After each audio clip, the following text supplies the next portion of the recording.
There are about 80 guys working out here right now. About half of those are from the coastal bend, and the plan is to hire even more before this job is complete.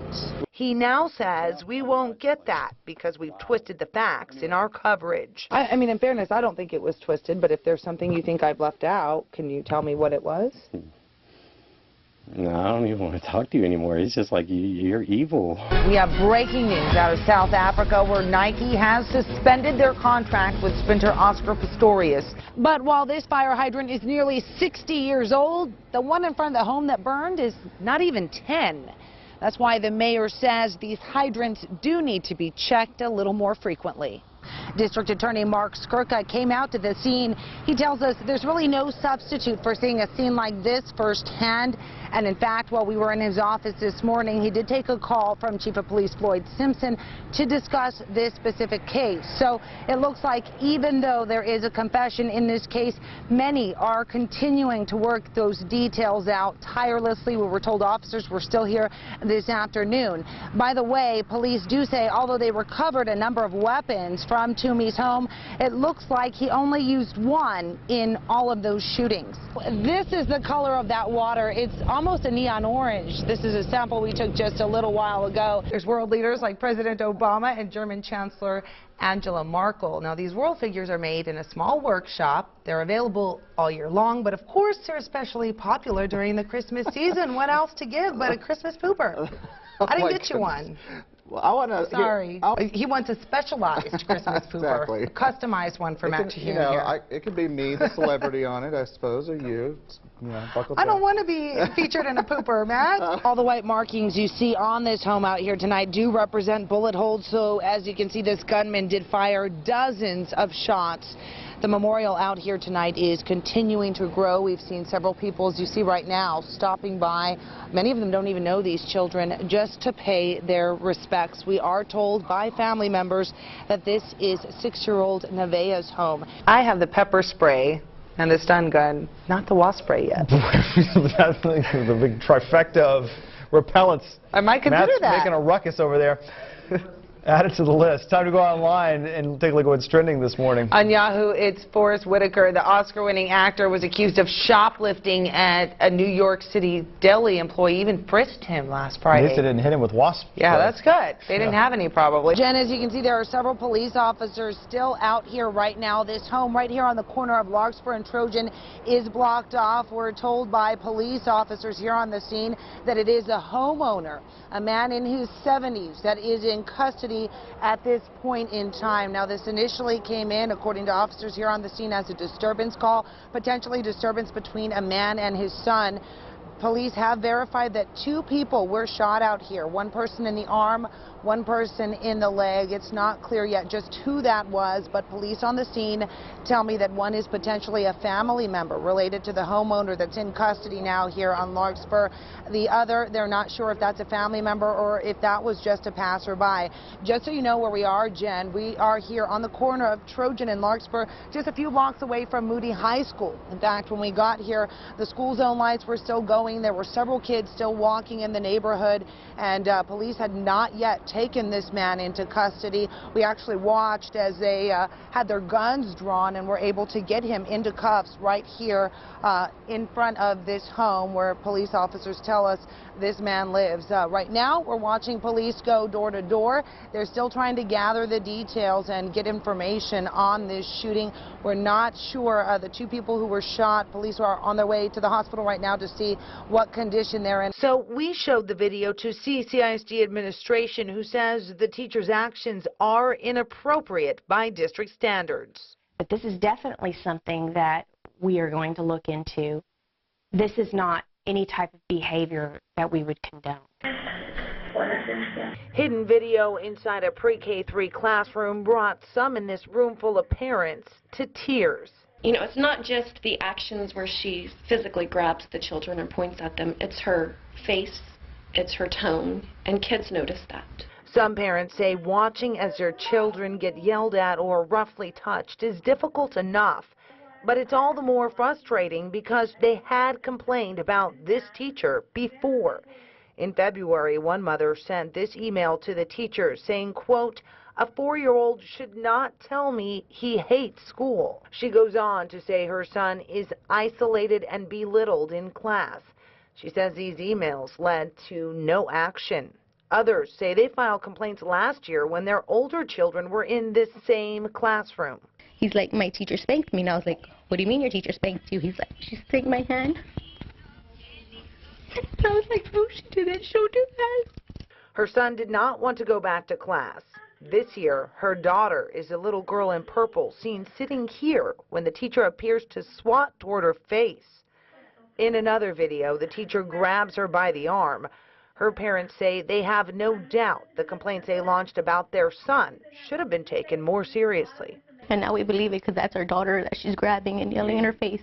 The parents tell us they complained to the principal yesterday. She referred us to the district. Do you know where the administration building is? Today, she did not return our call or email, but CCISD has suspended the teacher with pay during their investigation. The early childhood development staff have told these parents this teacher will not return to class this year. Janine Reyes, Chris 6 News. Will you call us Thursday to let us know? Yeah, give me your number. Well, it's Thursday, and Costa still doesn't have that money, and our Janine Reyes didn't get that phone call. She's with us here in the studio now with the latest on this story. Janine. Well, we tried tracking down Fritch today, but only got him to respond to text messages.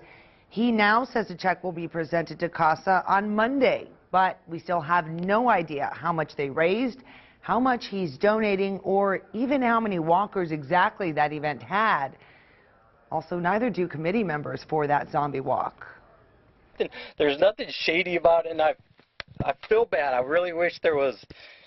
I had, a full-time committee. I should have like 4 or 5 people in here running this operation. He told us he was a one-man army, doing it all on his own. But tell that to Corpus Christi Zombie Walk committee member Laura Lelaney Rock. There was a committee. It consisted of, there was 5 of us total. She says Fritch left the committee in the dark, not providing them with a budget, attendance numbers, or T-shirt sales and other sources of revenue. Rock has organized similar events and says she can only estimate the amount of costs at $10,000 or so.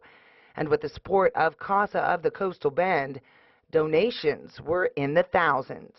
There was there was a lot of in-kind, and there was a lot of sponsors that were involved, and media sponsors, and I think that's where they would be a little upset. In fact, the Zombie Walk came on our noon show because of their affiliation with CASA. I own Texas Toys, so it's just been that's where we sell the actual tickets for the walk, and that's kind of the foundation for the walk, how we started this whole thing.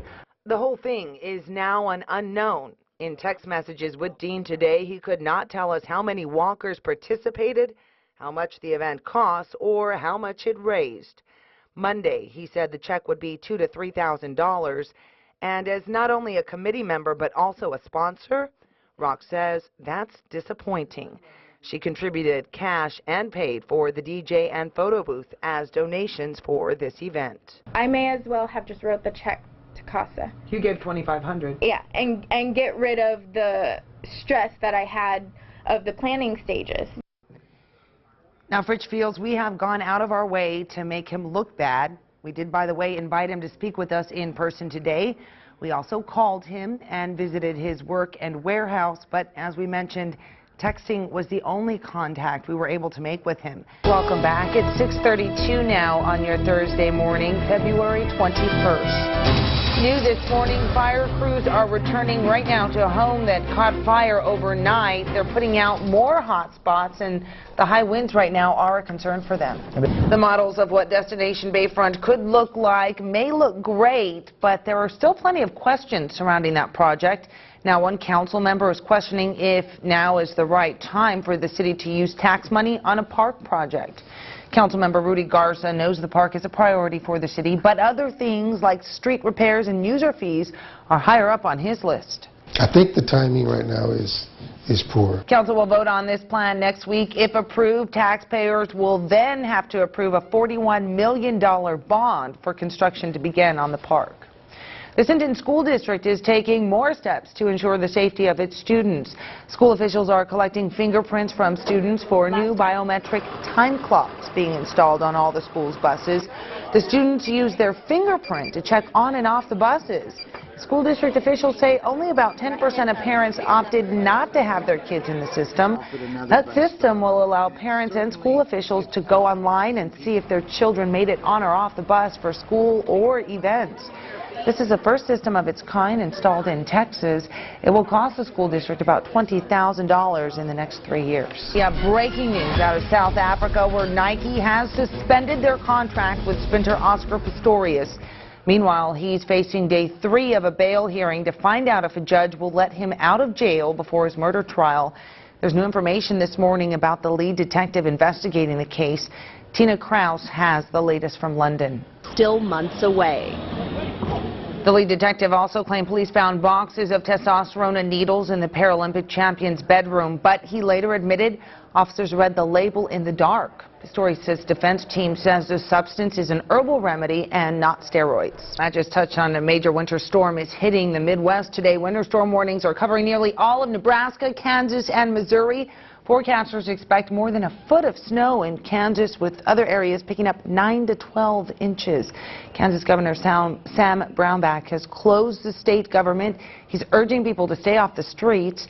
Many in the area are actually welcoming the snow because the Midwest has been in the middle of a severe drought. Snow also caused some big headaches in Arizona, of all places. The spring training complex in Scottsdale was blanketed by yesterday's snowstorm. That snow also led to the suspension of the World Golf Championships match play event in Tucson. Time to take a look at what's coming up later today. The man who police say killed a local Marine will be sentenced in a New Orleans court this afternoon. A jury convicted Melvin Clay of second-degree murder and obstruction of justice this past December. Clay stabbed Ryan Lakowski to death in the French Quarter after he and his wife left a military ball in New Orleans in October of 2010. Clay is expected to get life in prison without the possibility of parole. The United Nations Security Council will meet to discuss North Korea. It's been just over a week since North Korea successfully conducted a nuclear test. It's the third underground nuclear test conducted by the North, but the strongest and the first since Kim Jong-un took power in December 2011. Check out these flyboards on YouTube. They're water jet packs that can be found here in the coastal Bend area as well as San Diego and Hawaii. Many people call them the dolphin jet pack. Man. Oh my goodness. Would you try one of those? You know, I might. I'm kind of daring. It looks fun. It does. I don't think you'd try one. I don't know that I would. And it does look fun. If you do, we've got to get it on tape.